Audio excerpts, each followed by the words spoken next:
aunque ya Luz me dice si la cambiamos. Es entonces, por favor, todos los micrófonos cerrados. La idea entonces es que yo sea el moderador y si tienen algún tipo de pregunta, pidan la palabra por el chat que se les va a dar sin ningún problema. No sé si Luz ya quiera entonces al final o durante la charla. Ya vos me dirás. ¿Cierto? Pues, no sé, como habíamos pensado, pero creo que hay más gente de la que yo esperaba. Entonces Sí, creo que se va a poner un poco desordenado si empezamos a parar. Entonces creo que lo mejor es que si tienen las preguntas se las escriban o al final me las pasen o las digan, como quieran. Perfecto, eso. Pueden Entonces, también pedir la palabra, pueden pedir la palabra al final y se les va dando según el orden como la hayan pedido. Sí. Entonces, bueno, voy a dar una breve reseña de toda la experiencia investigativa que tiene Luz Estela para los que no la conocen. Pues con el grupo hemos tenido una experiencia muy bacana con ella y ha sido pues aliada durante muchos años. Entonces quería contarles a los que no conocen a Luz Estela, bueno, Luz Estela es colombiana y es actualmente investigadora titular C, investigadora nacional nivel 3 del Sistema Nacional de Investigadores en México y líder del grupo de microbiología ambiental en el Centro de Investigaciones Biológicas del Noreste de México, o CICNOR. También es presidente de la Fundación Bachán y es presidente del Instituto Bachán para la Ciencia. Luz Estela es bióloga, egresada de la Universidad Javeriana, obtuvo su maestría de la Universidad Nacional de Colombia y cuenta con un doctorado de la Universidad de Laval en Quebec, Canadá, además de un postdoctorado de la Universidad de Arizona. Los principales campos de investigación de Luz Estela durante los últimos 20 años son, en primera instancia, la interacción entre las bacterias promotoras de crecimiento vegetal y las microalgas unicelulares en un entorno ambiental, y como segundo, la restauración de suelos degradados utilizando bacterias promotoras de crecimiento y plantas nativas. Luz Estela cuenta con 73 publicaciones en revistas de alto impacto. Además, es miembro del consejo editorial de la revista Biology and Fertility of Soils y directora de la sección de la revista Plant and Soils. Además de eso, también es revisora para más de 49 revistas científicas adicionales de 12 países y 5 agencias de financiación. Para nosotros, entonces, es un gran placer y un gran honor entonces tener a Luz Estela. Y bueno, él nos viene a hablar un poco entonces de bacterias promotoras de crecimiento y su uso como inoculantes en ambientes extremos, en zonas áridas especialmente. Entonces, te doy la palabra a Luz Estela, bienvenida y muchísimas gracias. Muchas gracias, David, muy precisa tu presentación, muchas gracias. Pues ya soy vieja amiga del grupo y de muchos de los que están participando, o sea, creo que ya una buena parte me conoce nuestro trabajo, han estado en mi laboratorio, sea en México o en Estados Unidos. Lo que quiero venir es a mostrarles un poco de la experiencia que nosotros estamos desarrollando o hemos venido desarrollando en el tema de bacterias promotoras de crecimiento en zonas áridas.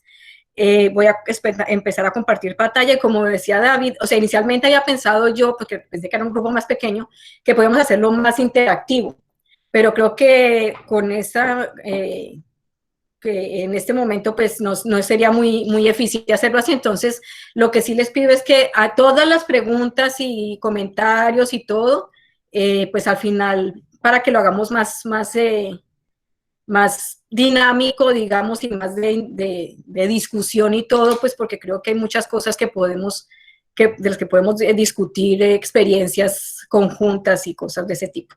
Entonces voy a compartir la pantalla. ¿Cómo es que es? Enter screen, ¿no? Sí, sí. Ya me salió. Ok. A ver, me avisan cuando ya lo vea, cuando ya la vea. Perfecto, ya se ve, Luz. ¿Se ve bien? Bueno, ¿me oyen bien? Es que prefiero no ponerme el audífono, pero sí, David, si tienes problemas tienen problemas para oírme, me avisas si me pongo el audífono, por favor. Sí, por supuesto, yo te escucho muy bien. Bueno, entonces como les digo y como ya David me presentó y todo, mi nombre es Luz de Bachán. Yo soy líder del grupo de microbiología ambiental en este momento del Centro de Investigaciones Biológicas del Noroeste en La Paz, México, y presidente del Bachán Institute of Science, que está localizado en Alabama en la y es afiliado académicamente a la Universidad de Auburn. Y el tema mío es, en este momento, como ya habíamos dicho, es bacterias promotoras de crecimiento vegetal y su uso como inoculante en ambientes extremos, específicamente en zonas áridas. Entonces, lo que les voy a mostrar, o sea, inicialmente lo que voy a hacer es como una serie de introducciones a tópicos que parecería que no están relacionados, pero después van a ver por qué es que voy a estar hablando de diferentes elementos, digamos, y después les voy a mostrar por qué es que van a estar, o sea, de cuál va a ser el hilo conductor. Bueno, entonces, en primera medida, creo que todos están familiarizados con lo que son bacterias promotoras de crecimiento, o PGPBs, o bueno, casi todo el mundo las llama PGPRs, pero nosotros en el grupo y siguiendo pues las indicaciones de Joaf, que creo que todos saben quién es Joaf, siempre las manejamos nosotros más bien como bacterias promotoras de crecimiento, no tanto rizobacterias, sino en general bacterias, pues porque les da una connotación mucho más amplia. Entonces, básicamente, bueno, volviendo a mi comentario anterior, creo que todos están familiarizados con el uso de este tipo de bacterias para incrementar o para mejorar cultivos de interés comercial. Ese es el uso tradicional y normal de este tipo de bacterias. Sin embargo, y ya van a ver por qué, nosotros, el grupo, decidimos, o más bien buscamos extender ese uso de este tipo de bacterias, ya no para cultivos agrícolas, sino para solucionar problemas ambientales y específicamente la degradación de suelos en zonas áridas. Y les voy a decir por qué. Si esto pasara. Bueno, la localización nuestra, digo, del instituto, es en el desierto de Sonora, en México. Entonces, les pongo aquí un mapa por si no están muy familiarizados por dónde es que estamos nosotros, pero bueno, este es el mapa de México, o sea, esta es la península de Baja California. Y este es todo lo que está en amarillo es el desierto de Sonora. El desierto de Sonora comprende los estados de Sonora, parte de Sinaloa, Sonora, Arizona, parte de California y toda la península de Baja California Sur. El instituto, mi instituto, el CIBNOR, está localizado aquí casi en la puntita de la península. Entonces nosotros estamos como en la mitad de lo que es el desierto de Sonora. Este es un desierto verde, es un desierto que si bien el suelo no es fértil, pero sí tiene una buena cobertura vegetal. Entonces, si uno lo ve, y esto es después de las lluvias, por ejemplo, pues es muy verde, pero claro, está dominado por cactáceas, por sus características de desierto, y desierto en zonas áridas. O sea, en zonas áridas quiero decir que tenemos una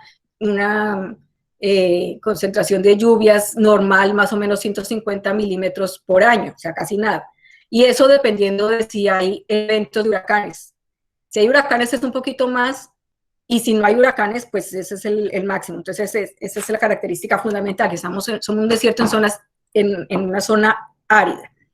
Entonces, como les decía y como vieron, es un desierto verde, sí está la cobertura vegetal. Sin embargo, pues estando en un país del tercer mundo, en el cual pues todos los recursos se utilizan, tenemos problemas tanto por actividad humana como por cambio climático, porque el cambio climático pues también nos afecta porque los regímenes de lluvia ya han venido cambiando pues a través de los años, pero sobre todo por la actividad humana, porque si bien esta zona, el desierto de Sonora, no tiene destino, o sea, tenemos limitación grave de agua y fertilidad de suelo, de todas maneras, pues como es una actividad humana, hay agricultura marginal, hay sobrepastoreo, y todo eso, pues obviamente, eliminando la capa vegetal, exponiendo el suelo, pues obviamente se pierde la fertilidad. Y eso crea problemas como este tipo, por ejemplo. O sea, no es solo que no haya suelo fértil, sino que aparte de eso se crean problemas graves de salud humana por esta presencia de tornados, que es bien común en todas estas zonas que han sido degradadas. Entonces, o sea, aparte de que somos desierto, tenemos problemas graves de degradación de suelos. Entonces, ese es el problema que vamos a estar enfrentando. Entonces, bueno, como les digo, voy a darles una serie de elementos que parecerían desconectados, pero es más bien los conceptos que voy a estar mostrando y desarrollando posteriormente. Entonces, téngame paciencia porque de pronto parecería como que no están muy hilados, pero van a ver por qué sí. Bueno, entonces, una forma o una estrategia o lo que pensamos que es, bueno, tenemos un problema grave de pérdida de fertilidad de suelo, porque aunque no sea destino agrícola, sí vieron el problema que se forma cuando no hay suelo, cuando no hay cobertura vegetal, y es un problema de salud humana, de salud pública. Entonces, pusimos a pensar, bueno, tenemos que desarrollar programas que nos permitan restaurar la cobertura vegetal en el suelo, es decir, restaurar la fertilidad del suelo que nos permite, de manera que permita mantener una población vegetal en su sitio y el suelo en su sitio, y aunque no, como les digo, aunque no sea con un destino agrícola como tal, pues que por lo menos sí mantenga la fertilidad y la cobertura vegetal. Entonces, esto, bueno, una cosa que voy a resaltar y que creo que al final también lo digo, es todos los artículos que estoy mencionando aquí son básicamente de nuestro grupo y todos están disponibles en la página de la Basham Foundation, que al final pues va a salir la liga. Entonces, pues, si quieren ahondar un poquito más en la información, ahí van a estar. Bueno, entonces, básicamente, ¿cuál es la estrategia que nosotros pensamos para retornar, digamos, las características del suelo de esta zona desértica a sus características iniciales? Primero que, bueno, empezamos con tierras erosionadas, sin suelo superficial, sin topsoil, con una reducida fertilidad, obviamente, y pues completa erosión. Ustedes vieron, y es verdad. O sea, tenemos sobrepastoreo, tenemos pérdida por agricultura, pérdida porque se intentan construir carreteras y después no se desarrolla. Entonces, una pérdida total de la fertilidad y erosión de suelo. Entonces, lo que nosotros consideramos o pensamos es utilizar el potencial de las bacterias promotoras de crecimiento y aparte de eso, hongos micorrízicos, pero me voy a enfocar en promotoras de crecimiento, para establecer nuevamente el tipo de plantas que son normales en este desierto.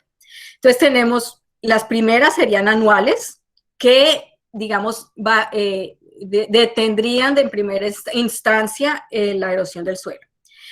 Como segunda medida vendrían ya lo que serían pues plantas más pequeñas, tipo arbustos, que para programas de restauración o reforestación o recuperación a mediano plazo. Y por último, ya pensando en las plantas clímax o las plantas, digamos, más maduras en estos ecosistemas, que son específicamente cactáceas, como ya les mostré, y leguminosas. Entonces, digamos que este es el marco conceptual bajo el cual nosotros empezamos a trabajar con esta interacción entre plantas, bacterias promotoras de crecimiento y plantas nativas de aquí, de esta zona desértica.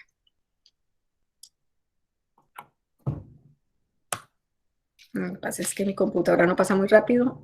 A ver.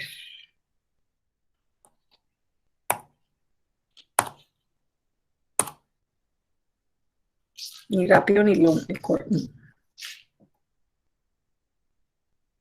¿Me están oyendo? Sí, sí, Luz, estamos escuchando. Pero se quedó trabado, no pasa, no mueve. Que a veces hay que tenerle un poquito de paciencia.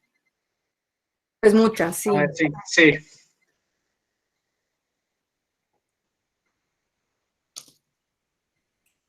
sí. No está pasando. Ah, aquí. Es que está, ok. Bueno, entonces, bueno, ese es, digamos, el marco conceptual, como les decía. Ahora, en el desierto, y esto no es solamente en el desierto acá, sino en general en zonas áridas y semiáridas del mundo, hay dos tipos de hábitats fundamentales. Uno son biological crust, ¿cómo se dirá esto? Costras biológicas, pero no voy a hablar de ello. Y otro son las islas de recursos o islas de fertilidad. No sé si todos estén familiarizados con la terminología, pero bueno, les voy a explicar. ¿Qué son las islas de recursos? Son áreas específicas dentro de zonas áridas y semiáridas donde hay una concentración como su nombre lo indica, de recursos, generalmente nutricionales, y básicamente se dan bajo el dosel de plantas, que lo que hacen es que acumulan, específicamente bajo su dosel, todas estas características. Entonces, hablamos de lo que se llama planta nodriza, que sería, por ejemplo, en esta foto tenemos aquí, es un mezquite, esta es la planta nodriza. Si se dan cuenta, debajo del dosel hay una cantidad de plantitas creciendo. Estos son todos cactus. Entonces, el concepto de isla de recursos básicamente es una planta nodriza bajo la cual hay una acumulación de nutrientes, acumulación de recursos en general, y esa acumulación de recursos permite el crecimiento, el desarrollo de otro tipo de plantas. Entonces, aquí, bueno, esta es la foto y aquí está un esquema más detallado de lo que sería la isla de recursos. Entonces, bueno, voy a estarme refiriendo específicamente a leguminosas porque son las más importantes plantas nodrizas. No son las únicas, pero son las más importantes y vamos a ver un poquito más adelante por qué. Entonces, todo lo que les voy a estar mostrando va a estar referido a plantas, a leguminosas, específicamente a mezquite, que nosotros, pues digamos, son las plantas nativas de aquí, el desierto de Sonora, y específicamente al género Prosopis, que hay bastante en México y en Argentina también hay bastante Prosopis, en Chile hay Prosopis chilensis. Entonces, digamos que son las plantas más representativas de estas zonas desérticas. Bueno, entonces, tenemos aquí en el esquema está la planta de mezquite, está el dosel. Entonces, básicamente lo que hace el mezquite es como una trampa, literalmente, de nutrientes. Entonces, por ejemplo, pues hay polvo, hay material volando por el desierto, llega, se deposita y se queda adherido, se queda atrapado en la malla de raíces, por ejemplo, del mezquite. Pero aparte de eso tenemos pues que hay, hay una cobertura vegetal, entonces pues se crea sombra, hay menos evaporación de agua, hay menos temperatura, entonces se crean más bancos de semillas. Eso también hay, bueno, en estas zonas también hay muchas macas en concentración de hongos micorrízicos, por ejemplo, bueno, como hay mezquite, pues hay una concentración, una comunidad bacteriana y microbiológica en general bastante importante. Entonces, es una zona que es muy activa desde el punto de vista de dinámica de nutrientes y aparte de eso, interacción entre microorganismos y con las raíces de las plantas. Entonces, para el desierto Sonora específicamente, voy a estar hablando de este tipo de recursos donde el árbol nodriza es mezquite y las plantas que están bajo el dosel y que son las más importantes, como les decía yo, las plantas climas, son los cactus. Entonces, bueno, ese es el concepto específicamente. Entonces, bueno, un poquito retomando aquí, hay mucha mayor concentración de nutrientes, específicamente carbono, nitrógeno y fósforo. Como es mezquite, o sea, es una leguminosa, obviamente hay una mayor concentración de fijación de nitrógeno, bueno, más bien hay una mayor actividad de fijación de nitrógeno, y pues es muy activo, es un área muy activa, digamos, desde el punto de vista biológico y microbiológico. Bueno, entonces ese concepto es el que nosotros, bueno, tenemos, la idea inicialmente es utilizar bacterias promotoras de crecimiento en interacción con plantas nativas del desierto, ¿se acuerdan? Ese fue el concepto inicial. La segunda parte de estos componentes son el concepto de isla de recursos, porque las islas de recursos, digamos, son los hábitats más eficientes y más activos en estas zonas desérticas. Entonces, la pregunta nuestra era, bueno, ¿cómo haríamos nosotros para simular o establecer islas de recursos con la ayuda de bacterias promotoras de crecimiento? Entonces, básicamente este es el esquema de nuestra hipótesis o el planteamiento de nuestro trabajo. Y es que si logramos establecer las plantas nodrizas de manera eficiente, con ayuda de bacterias promotoras de crecimiento, en este caso pues nosotros hablamos de rhizobios, de PGPBs, de hongos micorrízicos y ectomicorrizas. Si esto nos ayudaría a establecer también de alguna manera las plantas más más importantes pues a largo plazo, que serían las cactus, y de esta manera desarrollar desarrollar procesos o programas de estabilización, de recuperación y restauración de estos tipos de suelos. Entonces, bueno, todo esto es, digamos, la parte conceptual del asunto. Esto es más o menos para recordar las características que tienen las bacterias promotoras de crecimiento, pero creo que todos están bastante familiarizados, entonces pues no voy a ir muy adelante con esto. Entonces, bueno, digamos que ya tenemos los conceptos. ¿Qué es lo que queremos hacer? Bueno, tenemos el problema, tenemos el marco conceptual de qué es lo que queremos hacer, pero entonces ahora cómo vamos a llevarlo a cabo. Lo primero que tenemos o la primera aproximación es, bueno, necesitamos bacterias promotoras de crecimiento de estas zonas, que estén ya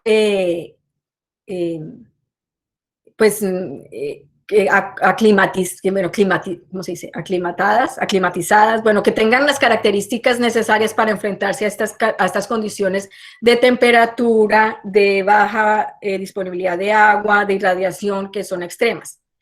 Entonces, la primera aproximación es aislar las bacterias de plantas que crezcan en el desierto.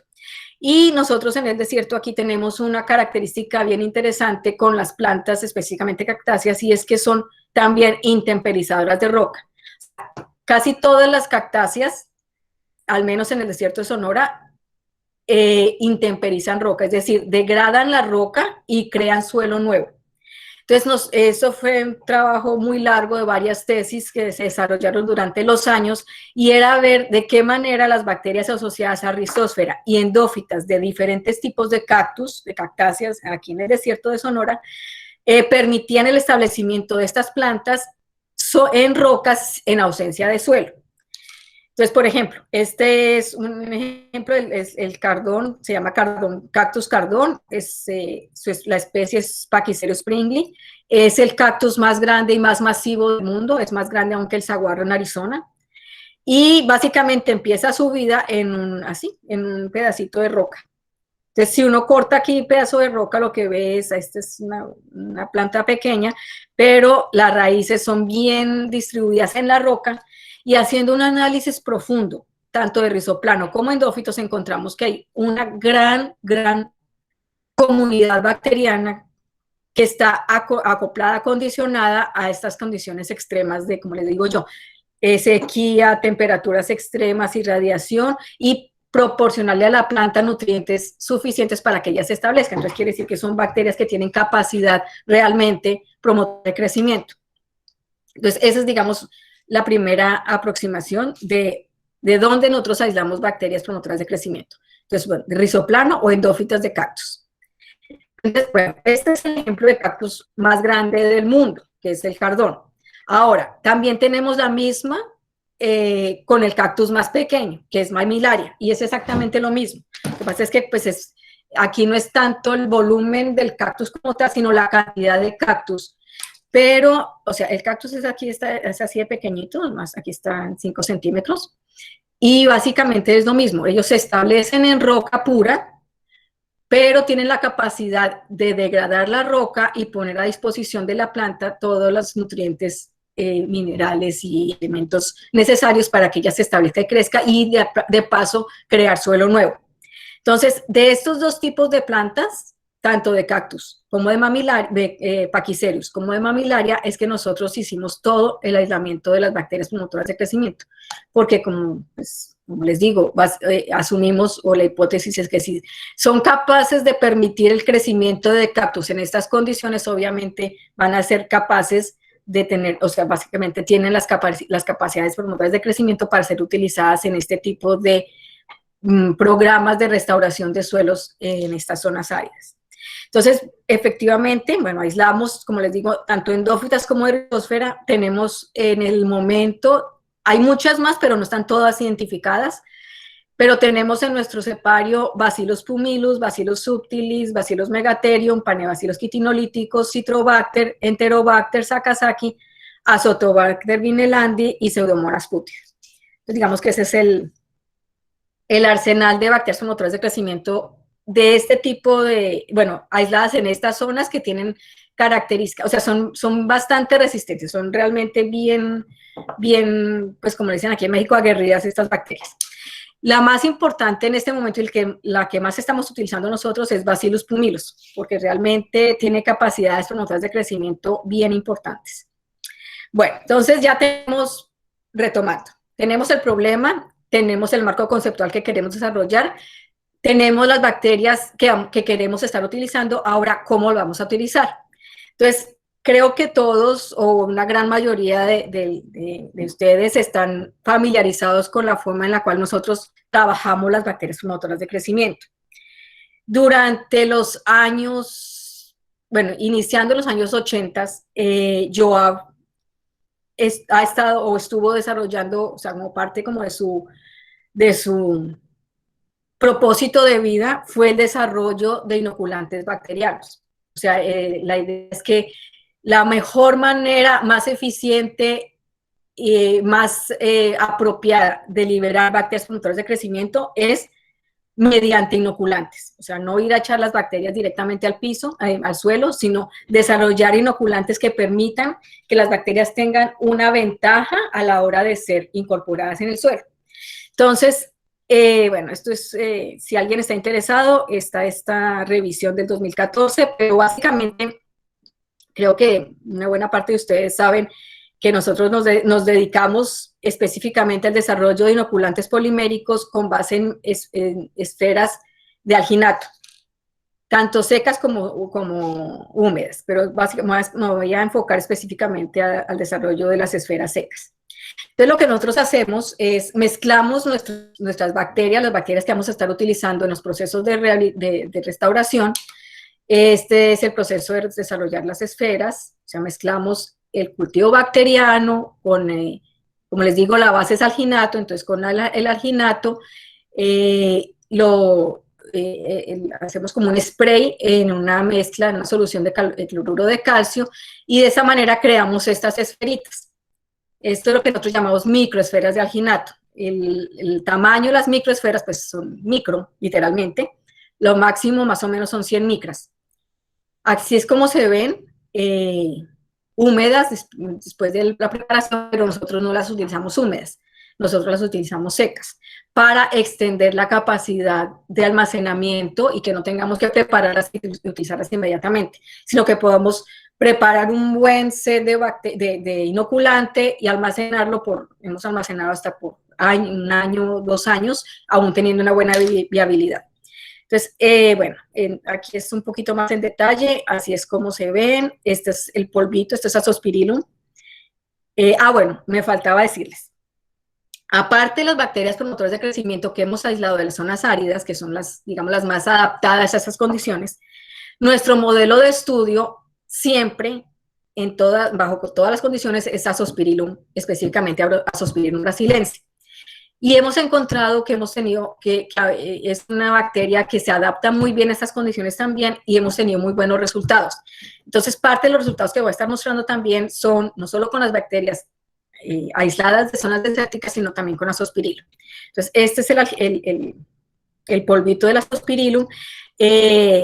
Obviamente tenemos que hacer experimentos y hacer pruebas de viabilidad durante el tiempo. Hemos llegado hasta casi 1 año completo, viendo, o sea, más bien monitoreando el que la viabilidad de las bacterias siga manteniéndose a lo largo del tiempo, porque pues no hacemos mucho si hacemos el inoculante y después de un tiempo pues ya no hay bacterias viables que sean eficientes y sean efectivas en la inoculación.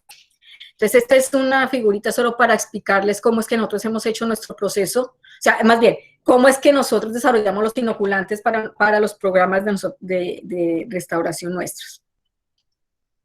Bueno, entonces ya tenemos las bacterias con el inoculante, ya sabemos lo que vamos a hacer. Entonces, bueno, si se acuerdan, lo que les comenté inicialmente cuando hablamos de islas de recursos es que los 2 componentes fundamentales son el árbol nodriza y los árboles o las plantas bajo el dosel. Y si recuerdan, el árbol nodriza generalmente es leguminosa y generalmente en estas zonas es Prosopis, Y los árboles clímax, los árboles más importantes, bueno, o las plantas más importantes son los cactus. Entonces, obviamente, pues si lo que nosotros queremos es establecer artificialmente este tipo de islas de recursos, necesitamos tener los dos componentes, que serían el árbol nodriza y el cactus. Entonces, hemos hecho pruebas de inoculación con de las dos plantas y eso es lo que vamos, algunos de los resultados que les voy a estar mostrando. Bueno, entonces, inicialmente esto es inoculación de mezquite, o sea, prosopis, con Bacillus pumilus. Este es una endófita del cardón, ES4 es un endófito de cardón. Es como les digo, este Bacillus es bien resistente y es bien eficiente en términos de promoción de crecimiento. Entonces, lo que hicimos fue, fue en invernadero inicialmente, pues para probar la eficiencia del uso del Bacillus. Entonces, aquí lo que les muestro son la repetición del mismo experimento, pero lo que quiero resaltar es que en términos de peso seco de raíz y longitud de raíz, pues hay efecto, sobre todo en peso seco.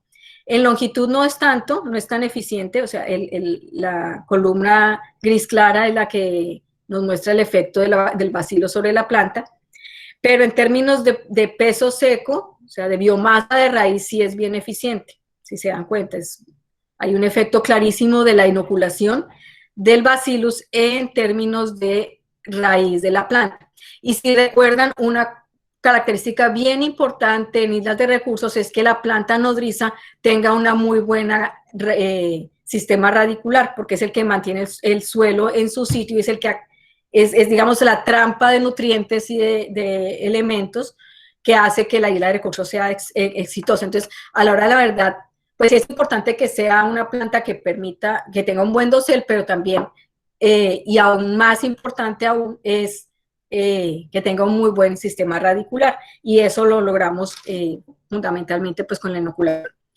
Entonces, otra cosa importante, bueno, aquí esto es simplemente para identificar que sí estamos viendo la bacteria que estamos inoculando durante el tiempo de inoculación, esta fotografía de hibridación fluorescente in situ. Pero una cosa bien importante también es que como resultado de la inoculación sí vemos cambios en las comunidades bacterianas en los suelos de rizósfera de las plantas. Y una cosa bien importante a la hora de inocular Azospirillum, que es que no sé si se ve claramente, pero esto aquí es rizobio. Estamos inoculando plantulitas de mezquite, ¿cierto? O sea, obviamente, pues tienen una capacidad de bacterización con rizobiáceas importante. Sin embargo, cuando nosotros inoculamos el bacilo en la planta en la leguminosa, en Prosopis, encontramos que hay un efecto clarísimo, o sea, que, digamos, promueve la colonización de Rhizobium en la raíz del mezquite, y ese es uno de los resultados más importantes que hemos obtenido. Entonces, digamos que mejoramos no solo el crecimiento de la planta, sino también la capacidad que tiene la planta de crear la interacción con las rizobiáceas, y eso obviamente redunda en que probablemente vamos a tener una capacidad de fijación de nitrógeno mucho más eficiente, y eso recuerden lo que lo vamos a ver un poquito más adelante. Bueno, entonces eso es con relación a la planta nodriza. Ahora, ¿qué pasa con el cardón? Ah, no, perdón. Bueno, eso fue con Bacillus pumilus. Pero si recuerdan, también les dije que nosotros usamos Azospirillum para todo. Entonces también probamos la inoculación de Azospirillum en Prosopis, en la misma planta que inoculamos el bacilo, y encontramos también lo mismo. O sea, el Azospirillum, todo esto es en estas plantas y en estos suelos que son degradados. Encontramos que hay una eficiencia bastante significativa en términos de crecimiento de raíz y de tallo cuando inoculamos el Azospirillum, más bien, cuando inoculamos el mezquite con Azospirillum, también similar a como tenemos con bacilo. Una cosa bien interesante es que si ustedes ven esta foto, todo esto rosadito es el inoculante. O sea, el inoculante se adhiere a la raíz de la planta. Entonces, eso encontramos que es interesante porque no necesariamente el inoculante libera a la bacteria en el suelo y la bacteria tiene que llegar a la planta, sino que el inoculante se adhiere a la raíz. Entonces tenemos al final una raíz en la cual que tiene adherido el inoculante, de esa manera pues todo el tiempo hay liberación de la bacteria en la raíz. ¿Sí me entienden el asunto? O si quieren después en las preguntas, pues si les queda alguna duda de eso podemos discutirlo mejor. Pero básicamente lo que encontramos es eso, que una de las ventajas del inoculante, y eso lo encontramos también con bacilos, una de las ventajas del inoculante es esa, que se adhiere a la raíz. Entonces la raíz queda como con nodulitos, pero no son nódulos, son las esferitas de alginato. Bueno, entonces eso en términos de raíz, de tallo, pero también vimos un efecto bien claro en términos de pigmentos fotosintéticos, no tanto en pigmentos accesorios como luteína, biosantina o betacaroteno, pero sí en pigmentos fotosintéticos, clorofilas A y B. O sea, es clarísimo el efecto de la inoculación con azospirillum en prosopis. Entonces, ahora sí, ¿qué pasa con azospirillum? O sea, ya sabemos que hay un efecto positivo de inoculación de la planta nodriza, tanto con bacillus como con azospirillum. Ahora, ¿qué pasa con el cactus? También vimos que hay un efecto claro. Aquí tenemos dos cactus, uno que es el Pachyserius pringley, el cardón, y otro que es pitaya dulce, Stenocerus turberi. Esto pues fue hecho hace muchas décadas, pero igual sigue siendo vigente los resultados. Siempre la inoculación con azospirillum aumenta significativamente el volumen de la planta. Acuérdense que estos son cactus, o sea, no son ramas, son como tubos. Entonces aquí lo medimos en términos de volumen, y siempre la inoculación aumenta significativamente el volumen de los cactus. Entonces, bueno, ya... La verdad que es acá. Bueno, entonces, eso en relación al volumen del cactus. Ahora, esto es un trabajo que se hizo también hace algunos años, pero fue bien interesante porque lo que hicimos fue crecer el cardón en suelos bajo el dosel de diferente tipo de plantas, para ver qué pasaba en términos de biomasa y en términos de longitud de raíz cuando inoculábamos el azospirillum. Entonces lo que encontramos, bueno, esto es mesquite soil, quiere decir que es el suelo bajo el dosel del mesquite. Ironwood soil es el suelo bajo el dosel de palo fierro. Y Bare Area, pues obviamente es en las zonas donde no hay isla de recursos. Entonces, lo que encontramos es que en términos de crecimiento del cardón, del cactus, siempre es mayor en biomasa y la longitud de la raíz cuando se inocula, independientemente de si utilizamos del tipo de suelo que utilicemos, pero obviamente siempre es mayor cuando se utiliza suelo que viene de isla de recursos. Pero claro, la idea no es utilizar la isla de recursos como suelo fértil, porque pues sería estarse utilizando un recurso. Lo que queremos es simularlo más bien. Pero lo que queríamos era probar de qué manera el efecto, o sea, había un efecto diferencial utilizando diferente tipo de suelo de isla de recursos. Bueno, entonces hay una cosa que es bien importante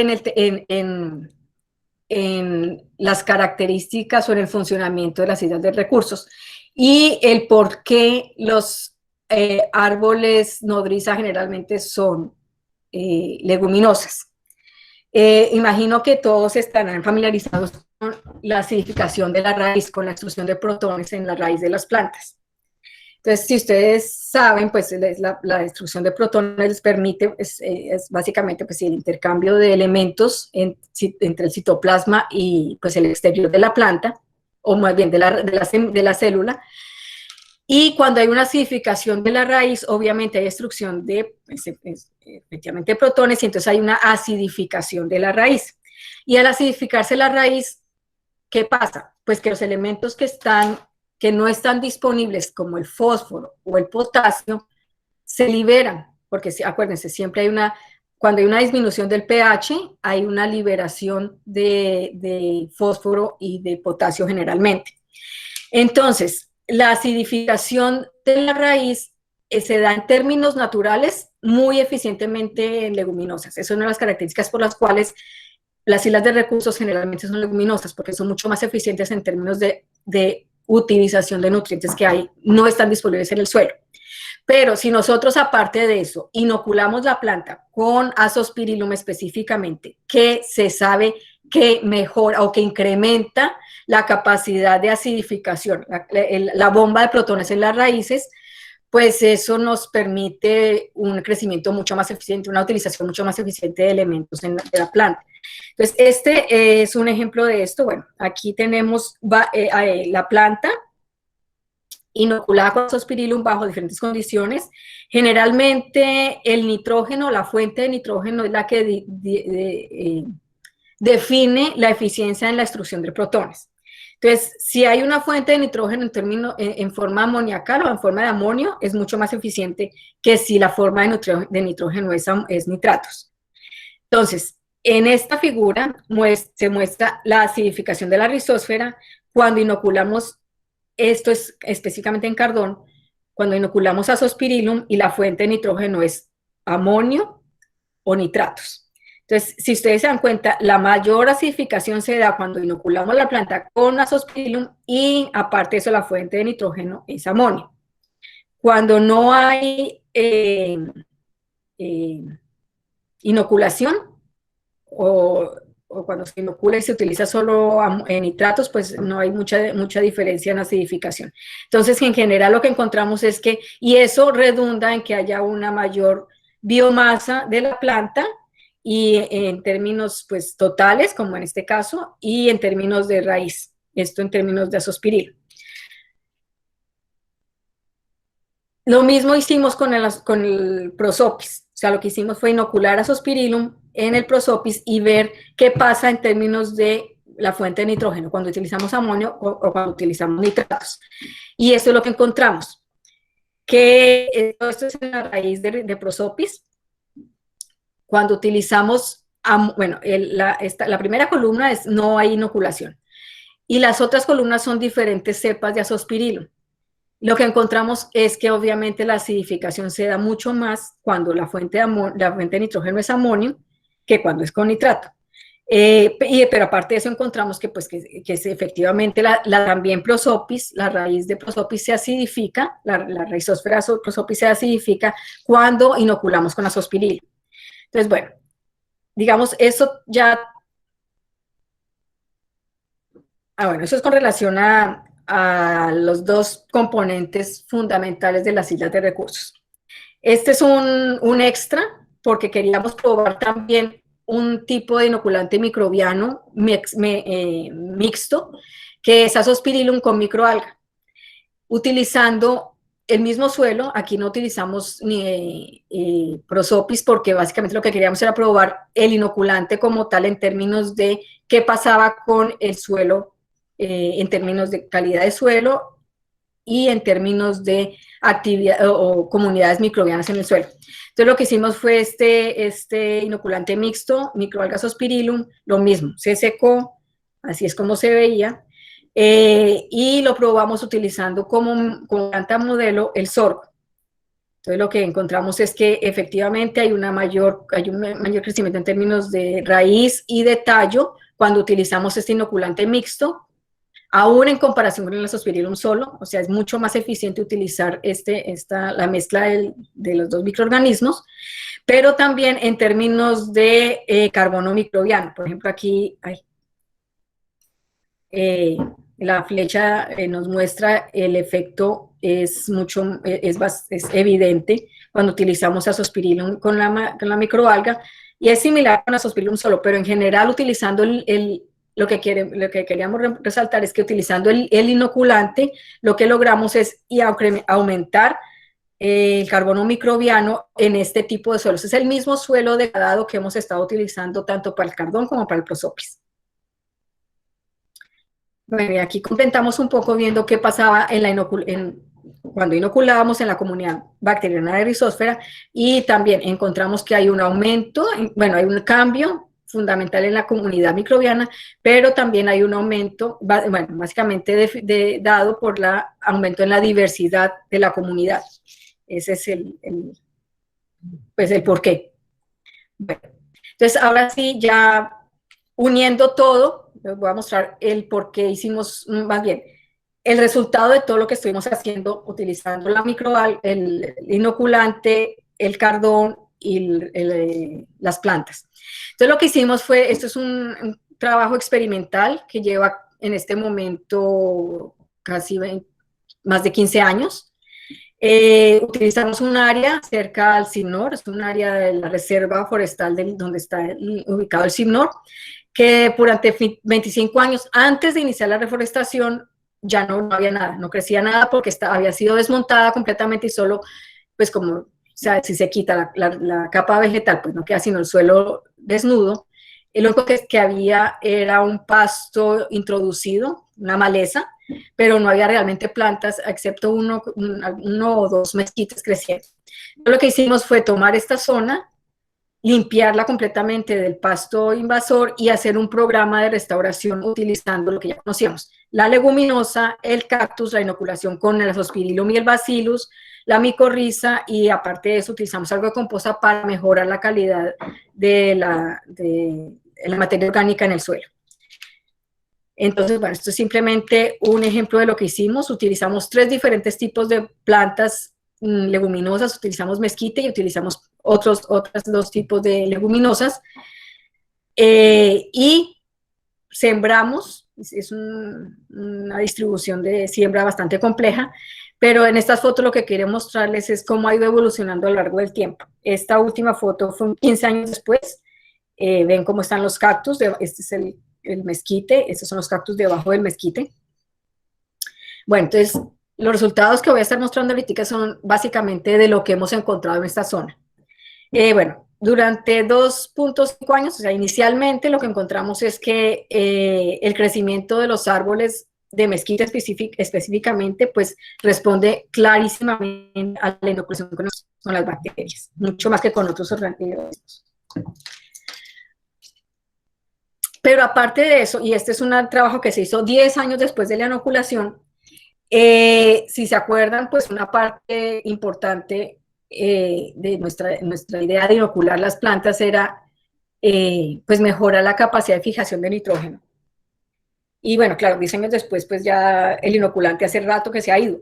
Pero lo que sí encontramos es que las comunidades bacterianas en la rizósfera de los suelos que han sido restaurados son similares en términos de abundancia de fijadores de nitrógeno. En este caso, el verdecito son comparando con zonas que no han sido perturbadas, el rojo es la zona restaurada y el azul son las perturbadas que no han sido restauradas. Entonces, en términos de abundancia de fijadores de nitrógeno, encontramos similar, que es exactamente similar entre zonas pristinas o que no han sido perturbadas con zonas restauradas, y también el potencial de fijación de nitrógeno en términos de reducción de acetileno. Es más, hay mayor concentración o mayor potencial de fijación de nitrógeno en las zonas restauradas que en las zonas no perturbadas. Entonces, esa comunidad menos la comunidad de fijadores de nitrógeno, pues se ve que se ha restaurado como resultado del proceso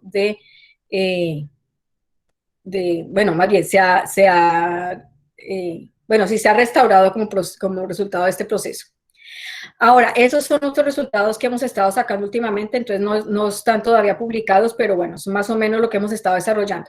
Entonces, bueno, ya tenemos una comunidad que respondió bastante bien. Estas son actividades enzimáticas que hemos estado analizando para determinar pues ya el retorno a la fertilidad de los suelos. Entonces, lo que hicimos fue analizar en las zonas debajo del mezquite, en interacción con el cactus, ¿qué pasa? Entonces, M quiere decir mezquite, o sea, solo la zona de mezquite. IRJ y IRM quiere decir islas de recursos jóvenes y islas de recursos maduras. INR es no restaurado. Entonces, esta primera diapositiva muestra, bueno, más bien esta primera figura muestra las concentraciones de fosfatasas alcalinas y ácidas en zonas de mezquite comparado con zonas, islas de recursos quiere decir las zonas que nosotros restauramos o que nosotros plantamos, básicamente, y no restaurado, pues es obviamente no restaurado, como tal, como su nombre lo dice. Entonces, básicamente lo que encontramos es que en términos de actividad fosfatasa, pues sí hay una mayor actividad en fosfatasa alcalina. Y es básicamente porque los suelos aquí son alcalinos, entonces pues es la respuesta fue más clara en fosfatasa alcalina. Pero la mayor respuesta que hemos obtenido hasta el momento es en beta-glucosidasa, que es similar en mezquite. Mezquite quiero decir en zonas naturales debajo del mezquite, en comparación con las zonas que nosotros restauramos, tanto con mezquite en zonas jóvenes como en zonas maduras, en comparación con zonas no restauradas. Entonces, pues eso nos da una indicación de cómo está la concentración de carbono en estas zonas. Y otra cosa que hemos estado trabajando en la comunidad de bacterias específicamente solubilizadoras de fosfatos, porque pues los fosfatos, en general el fósforo en zonas áridas es bastante, o sea, no está muy disponible, entonces queríamos ver cómo están las comunidades de bacterias solubilizadoras de fosfatos y lo que encontramos es que, bueno, casi todo, hicimos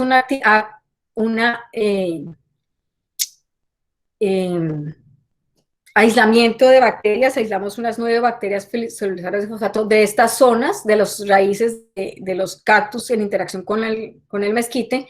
Casi todo lo que encontramos son enterobacter, básicamente, algunas pseudomonas, pero casi todos enterobacter.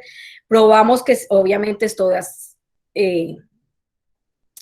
acidifican el pH de las raíces, entonces por eso hay una mayor actividad de fosfatasa y eso, actividad de solubilización de fosfato, y eso fue lo que probamos. En todas tienen una alta actividad de fosfato, de solubilización de fosfato, entonces digamos que estas van a ser nuestras próximas bacterias promotoras de crecimiento aisladas ya de esta zona de interacción entre la raíz de los cactus y las leguminosas. Bueno, y ya casi ya, ahora sí para terminar, básicamente lo que nosotros queríamos probar era si podíamos extender el uso de las bacterias promotoras de crecimiento de utilización para agricultura para atacar estos tipos de problemas ambientales, que es restaurar la fertilidad de suelos erosionados. Encontramos que sí, que podemos utilizar no solo bacterias promotoras de crecimiento aisladas directamente de esta zona, sino también tipo Azospirillum, por ejemplo. En general, el suelo con el que se obtiene después de los procesos de restauración, obviamente, tiene más carbono, materia orgánica y carbono microbiano, la actividad enzimática es mayor y en general, pues hay una dinámica microbiana y bacteriológica mucho más activa, mucho más eficiente en estos tipos de suelos restaurados. Bueno, este es el grupo. Bueno, es una foto histórica, si ven, estaba Joab todavía con nosotros, pero bueno, este sigue siendo más o menos la base del grupo de microbiología ambiental, y ya con esto termino. Quienes conocen Baja California Sur recordarán, y ahora sí ya, si tienen preguntas. Muchísimas gracias, de verdad, estuvo supremamente interesante, es muy bacano todo lo que nos mostraste. Lo digo pues en nombre del grupo y en nombre, me imagino, de todos los participantes. Entonces vamos a comenzar una sesión de preguntas. Ya hay 2, de hecho, ya les voy a dar la palabra. Y los demás, porfa, me van colocando en el chat para irles dando la palabra y hacerlo lo más organizado posible. Listo, entonces, Juan Pablo González, por favor, para que hagas la pregunta. Hola, buenas tardes. ¿Me escuchan? Sí. Hola, Luz, muy interesante todo lo que mostraste. Felicitaciones por ese trabajo. Quería preguntarte, me gustaría si puedes darnos claridad en torno a por qué y de qué manera, si nos puedes decir como en mayor claridad, de qué manera se hace la inoculación en campo. ¿Por qué se hace en campo cuando siembran las plántulas, supongo, y no antes, pues como en el proceso de crecimiento de la plántula en vivero, pues, supongo? ¿Por qué no se inocula desde antes, sino en el momento de la siembra? Eso por un lado. Y en segundo lugar, no sé, me gustaría saber si ustedes de pronto midieron diferencias en la supervivencia de las plántulas con inoculación y sin inoculación. Sí. Sí. El detalle, o sea, estas se inocularon en campo, es que depende de la planta. Como estas plantas, la idea es que sean, estamos inoculando cactus y leguminosas, y era pues a largo plazo. Entonces, digamos, pensábamos que era más, porque aparte teníamos que hacer mejoramiento con composta, y aparte es inocular micorrizas, o sea, era una inoculación muy compleja. Entonces, la idea era hacer el trabajo de campo como lo más eficiente posible. Entonces, crecimos las plántulas en invernadero y las trasladamos a estos sitios de inoculación. Y ahí dentro, o sea, lo que hicimos fue hacer el huequito y poner adentro las mejoras, que eran la composta, la micorriza, hicimos varias mezclas, unas con composta sola, otras con micorriza sola, otras con la mezcla de micorrizas y bacterias promotores de crecimiento, otras con todo. Entonces, como teníamos que hacer esas mejoras, era muy complicado traerlas inoculadas desde el inicio. Entonces, básicamente por eso se hizo. Sin embargo, los trabajos iniciales que mostré, todos se hicieron en inoculación en invernadero. O sea, la idea era probar primero en invernadero que sí que hubiera respuesta, y ya después hacer la inoculación en campo, pues ya con la experiencia que teníamos de invernadero. Sin embargo, dependiendo de la planta, puede hacerse como uno quiera. Uno puede inocular la semilla. O sea, básicamente la idea de crear este tipo de inoculantes en polvo es para inocular la semilla. Es para que la semilla ya venga inoculada del inicio. Entonces, dependiendo de la planta, se puede hacer inoculación en semilla, se puede hacer inoculación en plántula, en invernadero, o se puede hacer inoculación en campo. O sea, depende del objetivo que uno quiera. Pero sí, como te digo, inicialmente la idea era hasta semilla. Bueno, esa era una. No sé si respondes a la primera parte.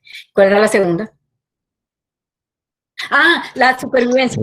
Sí. Sí hicimos análisis de supervivencia, y el artículo, lo puedes revisar, es Bachan et al. 2009. Eso todo está, bueno, como les decía yo, todos los artículos están en la página de la Bachan Foundation, todos están disponibles, y sí se hizo un seguimiento de supervivencia como resultado de la inoculación. Y realmente más importante que la inoculación, recuerdo, era la interacción con la planta. O sea, digamos, no solamente la inoculación como tal, sino el que hubiera una planta nodriza, obviamente. Listo, muchísimas gracias a Juan Pablo. Seguimos entonces con Manuel.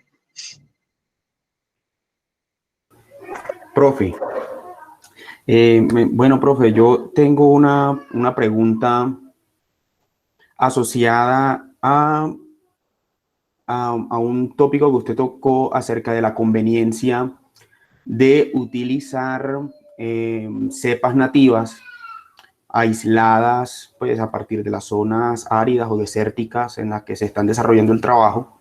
¿Por qué la pregunta, profe? Porque para quienes trabajamos en la parte de bacteriología agrícola, esa discusión siempre ha estado acerca de la conveniencia de utilizar cepas nativas o de pronto inoculantes biológicos previamente formulados. Entonces, yo quería hacerle mi pregunta, o esa primera pregunta mía, iba encaminada acerca de si en todos esos experimentos que se han hecho a lo largo del tiempo, porque son experimentos de mucho tiempo, de 15 años, por ejemplo, ¿qué tanto han podido evaluar la efectividad de inoculantes, no aislados de la zona necesariamente, pero sí de pronto de tipo comercial o inoculantes destinados inicialmente para agricultura, que pudieran ser utilizados también en ese tipo de procesos de rehabilitación? No, precisamente por eso usamos Azospirillum. O sea, sí, la pregunta de si se necesita que sea nativo o no, siempre la hemos tenido. Entonces, por eso probamos los dos. Probamos bacterias que fueran aisladas directamente de cactus, pues, acondicionadas a estas zonas, y probamos Azospirillum CD, o sea, Azospirillum normal, comercial, digamos. Y lo que encontramos es que la respuesta es similar, porque es que acuérdense que la actividad de la promotora de crecimiento es en las etapas iniciales. Entonces ya después de un tiempo ya no importa nada, o sea, ya no importa si eran nativas o si no eran nativas. La pregunta siempre ha sido es más bien cómo o si afectan negativa o de alguna manera las comunidades bacterianas y bueno, toda esa cuestión. Pero es que ponga uno lo que ponga lo afecta. O sea, cualquier cosa que uno ponga se afecta. El punto es que en este tipo de suelos que son que no tienen una carga bacteriana muy alta, porque pues son muy pobres en general, el efecto de las bacterias promotoras de crecimiento, sean nativas o sean de tipo Azospirillum, siempre se ve, ¿sí? O sea, siempre hay un efecto. Pero no, es más, la intensidad del efecto sería la pregunta, y es mucho más efectivo utilizar bacterias que sean aisladas de la misma zona o por lo que las condiciones son tan extremas, es que son condiciones extremas de temperatura, de irradiación y de sequía, por ejemplo. Entonces, más bien es si la bacteria promotora de crecimiento comercial puede afrontar o puede enfrentarse a estas condiciones de manera exitosa. Esa es muy bien la pregunta. Nosotros encontramos que específicamente en términos de Azospirillum, sí. O sea, sí es efectiva, sí afecta positivamente, no tiene efectos negativos y funciona perfectamente. Pero no necesariamente todo. Entonces tocaría hacer la prueba. No sé. Pero... Ok. ¿Sí? Profe, y otra pregunta, y ya porque pues seguramente hay muchas personas con necesidad de preguntar, y es el diseño de una estrategia de rehabilitación en campo de ese tipo, además de la inoculación de este tipo de estrategias biotecnológicas que son basadas en bacterias tipo PGPR o PGPB. Además de eso, existen algunas condiciones naturales que limitan el proceso de rehabilitación, básicamente humedad, materia orgánica en el suelo. ¿De qué manera o es posible, en las condiciones en las que ustedes desarrollaron los experimentos, ese tipo de necesidades fueron suplidas, han sido suplidas también o dependen de las condiciones naturales, de la lluvia natural del proceso, de la zona en la que están trabajando? Mira, la idea para un programa de restauración ecológica, como su nombre lo indica, es que tiene que ser lo más natural posible, porque si no estaríamos hablando pues de costos muy altos y pues que se complica mucho la vida. Entonces, lo que nosotros intentamos fue establecer en las primeras etapas las condiciones óptimas del sitio, pero óptimas bajo las condiciones naturales que se presentan en esta zona. Entonces, como si recuerdan, les dije yo, el normal de lluvia en estas zonas es de más o menos 150 milímetros al año, o sea, nada. Pero hay épocas o hay años donde tenemos huracanes, eventos bueno, casi todos los años hay huracanes, pero algunos son más húmedos que otros. Entonces, lo que intentamos fue crear las condiciones pusimos composta, pero en condiciones mínimas, o sea, la mínima concentración de composta pues, para poder que las plantas se establecieran, porque si no, no se establecían. Si vieron, fueron 25 años, ese periodo duró así 25 años, solo con un pasto introducido, o sea, nada, sin ningún tipo de cobertura vegetal. O sea, el suelo no sostenía nada. Entonces, si no ponemos algún tipo de mejora de materia orgánica, pues no vamos a tener nada. Entonces, una composta, la hicimos aquí la composta, pero en las condiciones, creo que fue como un 5% menos, o sea, muy poquita composta. Bueno, la inoculación, las condiciones de irrigación, por ejemplo, irrigábamos considerando un año normal de huracán. Ok. Pues, a mano, o sea, íbamos y poníamos ahí, pues, o sea, como el botellón con el agua, pero exactamente lo que considerábamos que fuera un año. Pero eso se hizo un año. El resto del tiempo fue pues a lo que la madre naturaleza quisiera. Entonces, en este momento, todo lo que ustedes vieron de fotos ha sido porque la naturaleza, o sea, la naturaleza misma del sitio se ha encargado de que los cactus crezcan bien. Por ejemplo, no todas las leguminosas fueron exitosas. Las únicas realmente fueron los mezquites. Nosotros sembramos palo verde, es que no recuerdo en ese momento el nombre de científico, pero aquí los demás, palo verde y palo junco, no, y palo fierro, y ninguno de ellos fue exitoso. El que sí fue exitoso fue el mezquite. Entonces, durante todo el tiempo, o sea, durante estos 15, es que 2004 ya es más de 15 años, ¿no? Pues, ¿cuántos llevamos ahorita? Al 2014, 16 años, casi. Durante estos 16 años, pues ha habido todo tipo de eventos, lluvias, sequías y todo. Entonces, los que no han sido exitosos ya no están. Pero los que ya sí fueron exitosos, que fueron el mezquite y los cactus, ya ustedes lo vieron. Esas fotos que vieron es la naturaleza. O sea, nosotros no hicimos nada más. El primer año fue el que se hizo todo eso y de ahí en adelante fue solo monitoreo periódico para ver qué iba pasando con las comunidades vegetales, las comunidades microbianas, la fertilidad del suelo. Pero nada más. Ok, profe, mil gracias. Listo, Manuel, muchas gracias. Diana. Buenas tardes, doctora. Muchas gracias. Muchas gracias por compartir toda su experiencia. Yo tengo varias preguntas, pero pues la verdad me voy a limitar pues como a dos en especial. Tiene que ver con la forma de cómo se hacen las inoculaciones de todo ese grupo de microorganismos. Por ejemplo, usted menciona que han hecho inoculaciones de Bacillus, también Azospirillum, también incluso microalgas y hongos formadores de micorrizas. ¿Estas inoculaciones se hacen a la vez o se hacen primero unas, luego otras, o se hacen en unas plantas unos, en las plantas cercanas otros microorganismos? Pues, ¿cómo es este proceso? Es que eso depende de la planta y depende de las bacterias. Mira, nosotros hemos hecho, por ejemplo, con las microalgas y las bacterias, todas están en una sola. O sea, los dos microorganismos están en una sola esfera. Y eso siempre estamos secos. Acuérdense que nosotros siempre trabajamos con eso seco y después lo secamos. Pero, por ejemplo, Azospirillum y Bacillus, pues porque las condiciones son diferentes y los requerimientos son diferentes, entonces los tenemos independientes. ¿Sí? O sea, no los hemos mezclado. Y obviamente las micorrizas tampoco por otro lado. O sea, no. Entonces, en este momento nosotros no hemos hecho la mezcla dentro de las mismas esferas de más de 2 tipos de bacterias o de microorganismos. O sea, si nosotros trabajamos consorcios, por ejemplo, hemos estado aquí desarrollando consorcios microbianos para para solubilizar roca fosfórica. Pero no estamos mezclando todas las bacterias en una sola.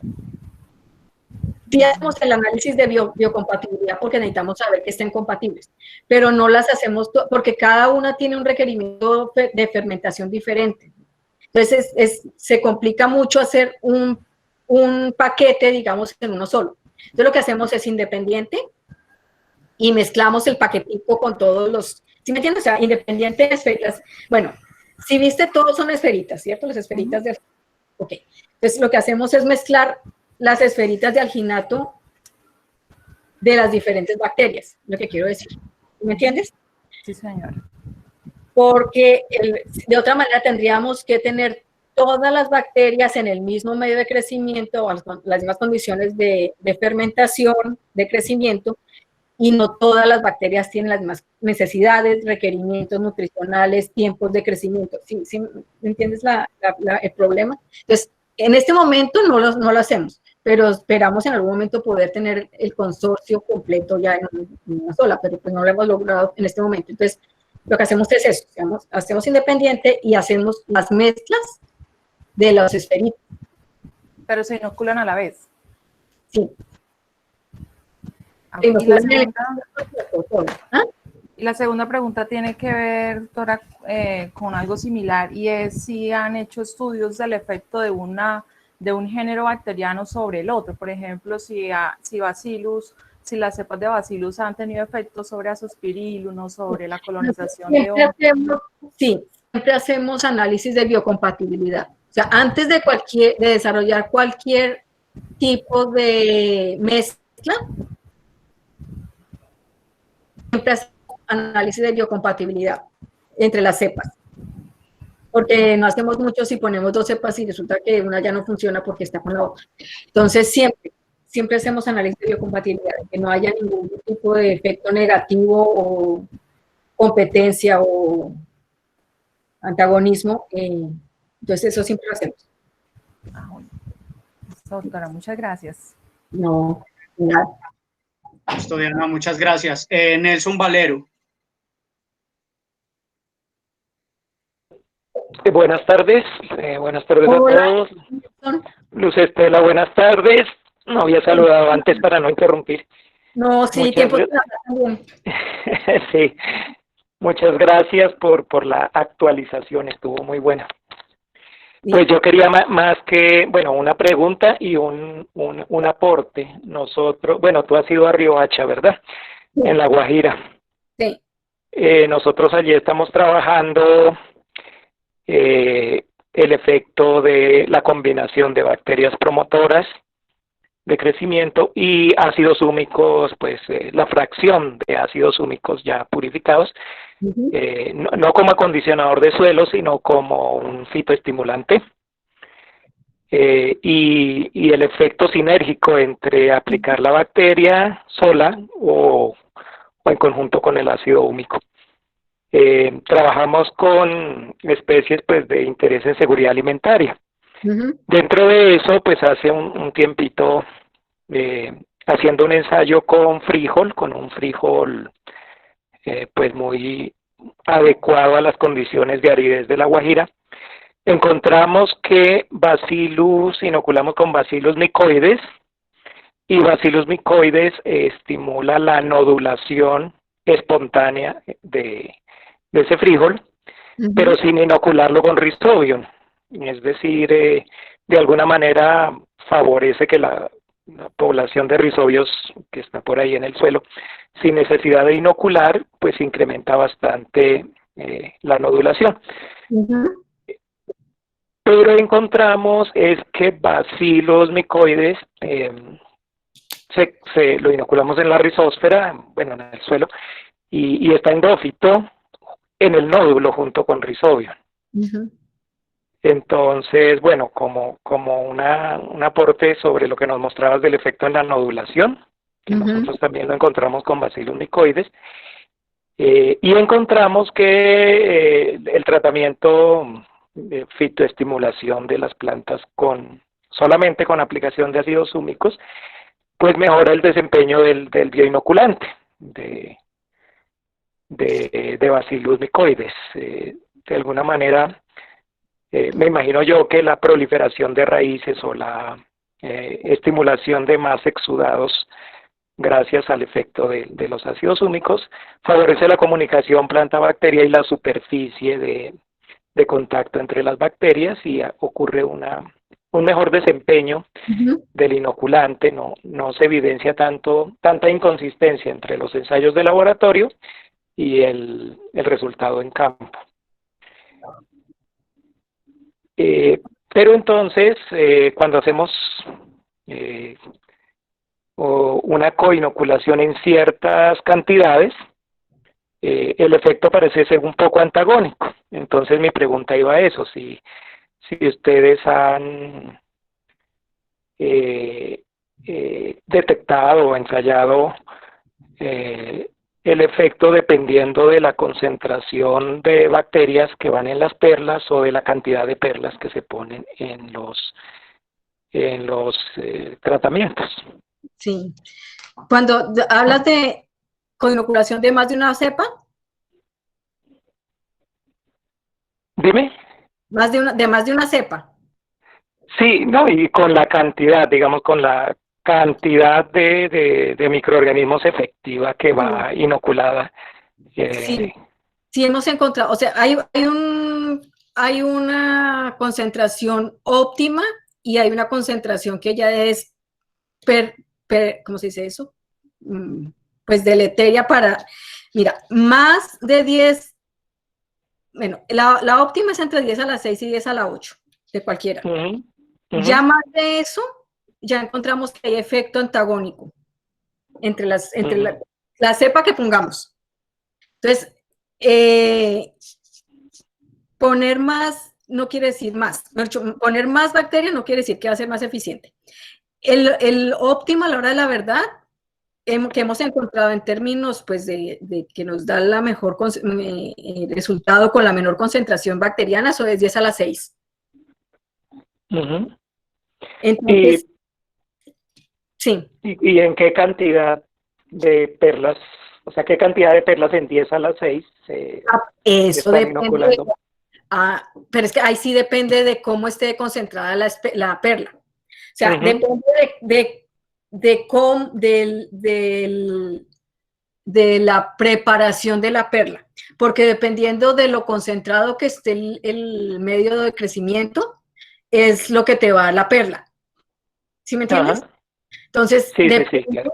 Exacto, entonces depende, y aparte de eso también depende de la planta que vamos a utilizar. Entonces, es casi que es o sea, no hay como un número exacto de cantidad de perlas que deba utilizarse. En general nosotros utilizamos un número porque como siempre preparamos más o menos con las mismas concentraciones iniciales las esferas, pues entonces más o menos utilizamos el mismo número. En este momento no lo tengo en la cabeza, pero si quieres te lo puedo pasar porque es casi todos los artículos que tenemos y todos los trabajos llevamos más o menos lo mismo. Pero eso depende porque tú puedes hacer la perla más o menos, digamos, cargada de bacteriana, con más o menos carga bacteriana según uno lo quiera, ¿sí me entiendes? Entonces, ahí sí, pues depende de la concentración que tenga a la hora de la preparación. Ok. Bueno, muchas gracias, Luz Estela. Por ahí también estamos ensayando, o sea, inocular en perlas. Nosotros también fabricamos perlitas. Inocular bacilos también en las perlitas, pero en la misma perla inmovilizar ácidos húmicos, pues viendo los resultados que tenemos. No, esa es una muy buena idea. De una vez ponerle el aditivo. Y bueno, no, por ahí estamos analizando resultados después, quizá te los comparta. Sí, la cuestión es que logramos un efecto en prolina y en polifenoles, es decir, en sustancias que están relacionadas con adaptación al estrés, con respuesta al estrés pues por sequía y por salinidad. Entonces, pues que los efectos van más allá también de la misma promoción de crecimiento en sí, sino de un alivio de ese estrés permanente en las zonas áridas. Sí, la esfera esa es la que dices tú que está beta-acilomicoides con ácidos químicos. Sí, entonces se nota claro un aumento en prolina y una disminución en polifenoles. Pues en frijol, que es el modelo que estamos trabajando. En frijol que trabajan ustedes, sí. Pues sí, cuando tengan resultados sería chévere revisarlos, mirar. Sí, como confrontar un poco, porque igual tenemos también un ambiente semiárido, pues desértico acá en La Guajira. Sí. Y sería bueno contrastar nuestras experiencias como un... Ya lo hemos pensado alguna vez. Sí, señor. Ok, Luz Estela, muchísimas gracias. No, gracias a ti. Bueno. Listo, Nelson, muchas gracias. Luz, 4 preguntas más y ya pues, terminamos. Pues, si quieren, el resto me pueden escribir si quieren tener más información, me pueden escribir. Listo, muchas gracias, Luz. El profe Omar. Hola, doctora Luz, muy buenas tardes a los muchachos que participaron también en la conferencia del día de hoy. Muchísimas gracias por habernos compartido la experiencia de investigación allá en CIMNOT. Y yo tengo una pregunta. ¿Qué tan exitoso es el uso de inoculantes microbianos en sitios con características diferentes a aquellas de donde fueron aislados? ¿Sí? O si uno debería preferir microorganismos nativos o trabajar directamente con microorganismos comerciales o con los microorganismos que algunos otros investigadores han reportado, pues, y que hacen parte de sus cepas. Muchísimas gracias. Sí, gracias. Relacionado con lo que decía Manuel, es que dependiendo de para qué necesita uno. Sí. En general, digamos que diría uno, lo óptimo sería trabajar con los organismos aislados de la zona, pero no siempre es tan simple como eso. O sea, porque no todo el mundo va a estar aislando, probándolos, haciendo toda la caracterización y todo. Entonces, tampoco es tan negativo, digamos, y esa es la experiencia nuestra, específicamente. Utilizar microorganismos que sean de tipo comercial, por ejemplo, nos han dado buen resultado. No necesariamente tiene que ser específicamente de la zona para que sean eficientes y para que nos den un resultado positivo o lo que nosotros estamos esperando. Y eso lo encontramos no solamente en el tipo de restauración, sino también hemos trabajado en fitoestabilización de jales mineros. Hicimos un trabajo en Arizona, con la Universidad de Arizona, y confrontamos el uso de bacterias que fueron aisladas directamente de la zona de jales con nuestras bacterias, tanto el bacilo aislado de raíces de cardón y Azospirillum basilense. O sea, hicimos, digamos, como un screening de qué pasa cuando usamos bacterias aisladas de la misma zona, bacterias aisladas naturales, digamos, aisladas de zonas áridas, y aparte de eso, Azospirillum, que es una cepa comercial agrícola. Y básicamente lo que encontramos es que desde que la bacteria sea eficiente y sea capaz de actuar en las condiciones en las cuales se están inoculando, no hay problema, o sea, no hay un efecto, digamos, el efecto es positivo, eso es lo que encontramos nosotros. Como yo decía, generalmente el problema que se plantea es qué pasa con las comunidades microbianas o bacterianas nativas cuando se utilizan cepas de otro tipo. Nosotros no hemos encontrado problemas como tal, o sea, no hemos encontrado que vaya a haber un cambio pues drástico de las comunidades, porque generalmente lo hay, póngase lo que se ponga. Pongamos lo que pongamos, siempre encontramos un cambio, porque las comunidades bacterianas o microbianas en general en esta zona son muy pobres, o sea, la cantidad o la comunidad en general pues no es muy amplia, entonces cualquier bacteria que se ponga, sea nativa o sea externa, pues va a tener un cambio.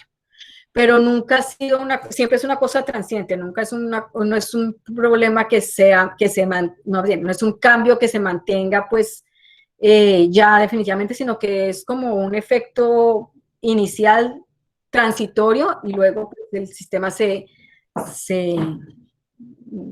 acomoda y entonces en nuestra experiencia facilita mucho el utilizar bacterias que ya han sido ampliamente probadas como exitosas promotoras de crecimiento, a hacer un programa completo de aislar, identificar y caracterizar como promotor de crecimiento del ciclo. Esa es como la... Mira este nombre. Muchísimas gracias. Gracias, David, también. Gracias, profe. Juan de Dios. No sé si esté por acá. Sí, claro, por aquí estoy. Buenas tardes. Buenas tardes. Buenas. Muy interesante todo. La verdad es que muy pocas veces tengo la oportunidad de compartir experiencias. Yo que soy neófito en esto de las bacterias promotoras, me pareció muy ilustrativa la charla y da nortes para donde más o menos puede uno irse encaminando. Tengo una pregunta. ¿Cuántas veces ustedes inocularon esas bacterias? En campo, una vez. Claro. Y el resto del crecimiento fue, ¿no probaron o no han tenido de pronto la idea de probar inoculaciones en determinada época del año por varios años para ver qué impacto puede tener eso en el comportamiento de esas comunidades vegetales y también en la microflora? Pues no, eso se hace generalmente cuando trabaja uno con cultivos agrícolas, porque obviamente necesita mantener la productividad de los cultivos, entonces generalmente es una inoculación inicial y de pronto una inoculación en la mitad y así. Porque es que aquí nosotros estamos trabajando primero sin recursos, porque a quien le interesa pues poner de... O sea, no es una cuestión comercial. Pues realmente lo que nosotros necesitamos era probar que el programa de restauración de suelos era lo más económico y lo más autosuficiente posible. Pues por eso hicimos todo desde el inicio, hicimos ustedes vieron el diseño, es un diseño bien complejo porque está todas las mezclas de todas las plantas, con todos los pactos, con todos los mejoradores, pero una sola vez, para no tener que introducir nuevas, para no tener que hacer nuevas manipulaciones ni nueva manipulación, sino dejar que la naturaleza se encargara del resto. Pero en general, para cultivos de interés comercial, sí se hacen doble inoculación, generalmente, o sea, dependiendo de los cultivos, pero sí se hace. Y claro, cambia, pero no necesariamente es para cambiar bueno, sí, es para mejorar pues la productividad de los cultivos. Entonces ahí sí.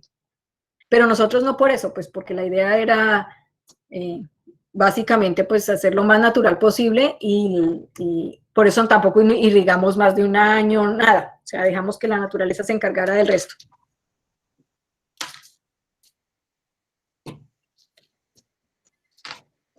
Y no se oye.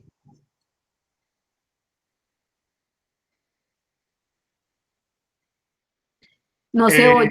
No, Juan de Dios, no se escucha, hermano. Se fue el sonido.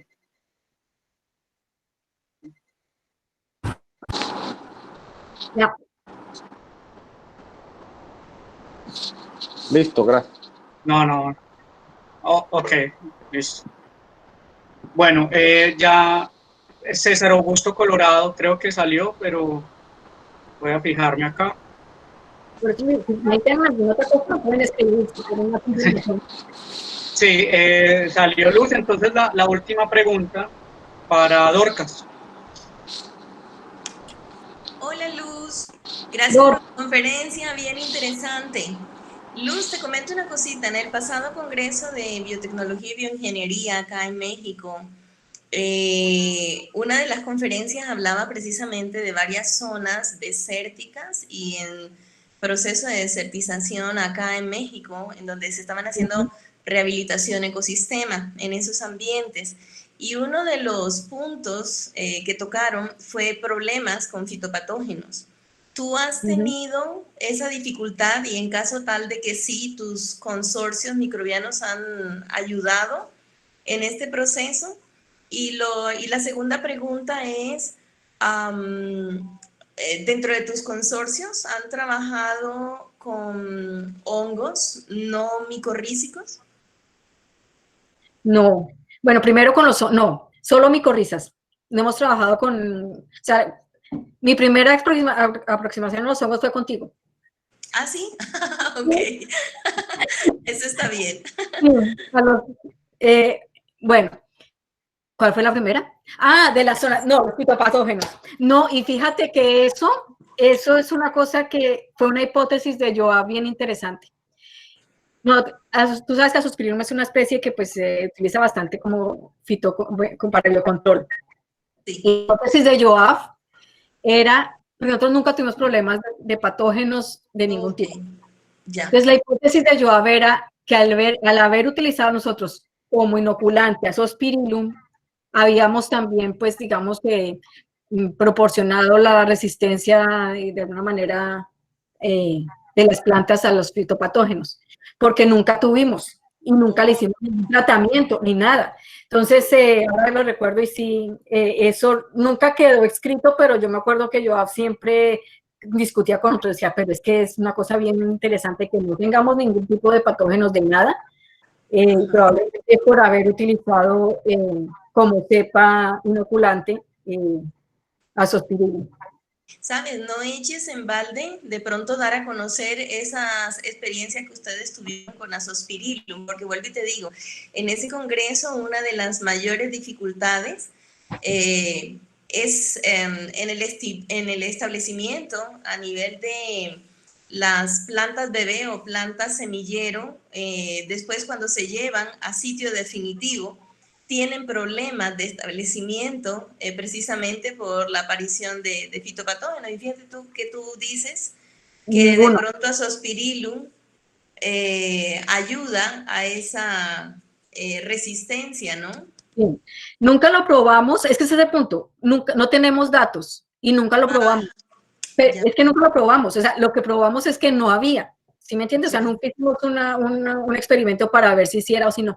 Por eso te digo, esa era la hipótesis de Joa, porque Joa decía siempre, pero es que no tenemos en ninguna de las plantas. Trabajamos 3 leguminosas más el cactus, y en ninguna tuvimos problemas de fitopatógenos. Y el establecimiento se dio, claro, perdimos una buena cantidad de plantas, ese es uno de los artículos que les estaba yo referenciando, donde se hizo el análisis de supervivencia, pero no necesariamente relacionada con patógenos. Ya nunca vimos patógenos y ahorita las plantas, tú las ves, están súper sanitas. Ok. Bien, Luz, gracias. Fíjate que gracias por recordarme eso y es interesante el dato. Ajá. Listo, muchas gracias. Estamos finalizada la sesión de preguntas. Muchas gracias. Si necesitan, si quieren alguna pregunta, me pueden escribir. Claro, bueno, Luz, muchas gracias. Yo estoy por aquí agazapado, escondido. Sí, sí. Luz, muchas gracias por tu tiempo, muchas gracias a todos los que asistieron. Definitivamente vos sos muy taquillera. Mucha gente se conectó y de varias regiones del país incluso, lo cual me alegra todavía más. Nosotros, pues a los que todavía permanecen conectados, les vamos a seguir anunciando otras charlas que vienen en los meses que vienen. Vamos a tratar de ser un poquito activos durante este semestre, dadas las condiciones de cuarentena y entonces aprovechar para divulgar. Creo que es un tiempo para divulgar y es porque estas herramientas nos permiten eso. Y ayudar no solo a divulgar nuestro trabajo, sino a divulgar también el de los colegas con los que colaboramos, como es el caso de la doctora Luz Estela González de Bachán. Muchas gracias, Luz. Muchas gracias a ustedes por asistir. Listo, la charla nosotros la vamos a subir en nuestro canal de YouTube, la compartimos por el perfil de Facebook para que se la compartan pues a otras personas, estudiantes o gente que ustedes crean que pueda estar interesada. Ay, ¿en serio? Porque eso me interesa a mí, porque todo lo... Claro. ¿Me pasas toda la información? Sí, te paso el enlace, no hay ningún problema. Claro. Perfecto, muchas gracias. Bueno, Luz, de nuevo, muchas gracias, muchachos, muchas gracias, a todos los asistentes, muchas gracias, que estén muy bien. Gracias. Muchas gracias a todos, hasta luego. Bye, chao, gracias a todos. Chao. Ahí Se cuidan mucho. Profe Luz, qué bueno volver a saludarla.